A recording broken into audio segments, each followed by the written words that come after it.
So hey guys, so আজি আমি কথা পাতি পাইছোঁ ৰেইড পাৰ্ট 2 খনৰ ওপৰত। গতিকে পাৰ্ট 2 খন ৰিলিজ হৈ গৈছে আৰু আজি মই চালোঁ মুভিখন আৰু কেনেকুৱা লাগিল সেই মুভিখন আজি মই তাৰ ওপৰতে কথা পাতিম। গতিকে আহক ভিডিঅ'টো আৰম্ভ কৰোঁ আৰু আপুনি ভিডিঅ' চাই থাকিব শেষৰলৈকে। চ' ৰেইড পাৰ্ট 1 খন বহুত বছৰ আগতে আহিছিল আৰু সেইখন ব্লকবাষ্টাৰ আছিল তেতিয়া অহাৰ সময়ত, য'ত এজন চিনিয়ৰ অফিচাৰ থাকে যোনে চবৰ আগতে ৰেইড মাৰি থাকে আৰু বৰ্তমান ৰেইড পাৰ্ট 2 খনত তেওঁৰ চিলভাৰ জুবলি হ'বলৈ গৈছে, মানে ৰেইড মাৰাত 75 নম্বৰ ৰেইড মাৰিব আৰু বৰ্তমান তেখেতে 4,200 কোটিৰো ওপৰত মানে ৰেট মাৰি পেলাই কালেক্ট কৰি লৈছে আৰু বৰ্তমান তেখেতে ৰেট মাৰিব গৈ আছে, মানে অজয় দেৱগনে ৰেট মাৰিব গৈছে ৰিতেশ দেশমুখৰ ঘৰত।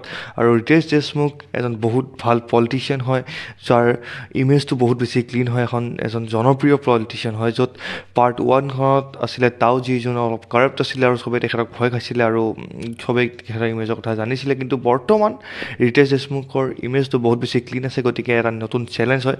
কিন্তু প্লটটো এটাই, যিহেতু গতিকে আপুনি যদি মুভিখন যেতিয়া চাব আৰু তেতিয়া আপোনাৰ লাগি থাকিব যে এইটোতো একেই চলি আছে, পাৰ্ট 1 খনৰ নিচিনা চলি আছে। যদি আপুনি পাৰ্ট 1 খন চাইছে অফক'ৰ্ছ পাৰ্ট 1 খনৰ নিচিনাই পাব, কিন্তু অকণমান কিছুমান কথা বেলেগ বেলেগ আছে, ছাছপেন্স টুইষ্টবিলাক বেলেগ বেলেগ আছে, য'ত মুভিখন আৰম্ভ হোৱাৰ লগতেই আপুনি মুভিখন মানে ছাছপেন্স টুইষ্ট সেইবোৰ নাপাব। লাহে লাহে লাহে লাহে লাহে লাহে নতুন নতুন ছাছপেন্সবোৰ নতুন নতুন টুইষ্টবোৰ আহি থাকে আৰু মুভিখনে নিজৰ স্পীডটো লাহে লাহে লয়, নিজৰ গ্ৰিপটো লাহে লাহে বনায়। আৰু ফাৰ্ষ্ট হাফটো মানে অকণমান শ্ল' যায়, কিন্তু ছেকেণ্ড হাফ অহাৰ লগতে ইণ্টাৰেষ্টিং হৈ যায় মুভিখন।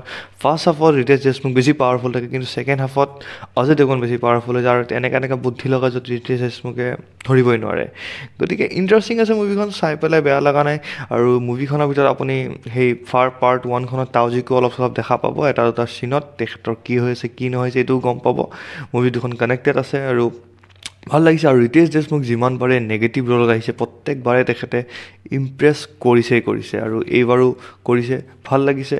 আৰু আপুনি যদি চোৱা নাই নিশ্চয় মুভিখন চাব পাৰে, কাৰণ ইণ্টাৰেষ্টিং মুভি হয় আৰু এবাৰ বাণী আছে, গতিকে নিশ্চয় চাব পাৰে মুভিখন। যদি চাইছে মোক কমেণ্টত জনাব আপোনাৰ কেনেকুৱা লাগিছে, যদি নাই চোৱা তেন্তে এবাৰ চাব পাৰে।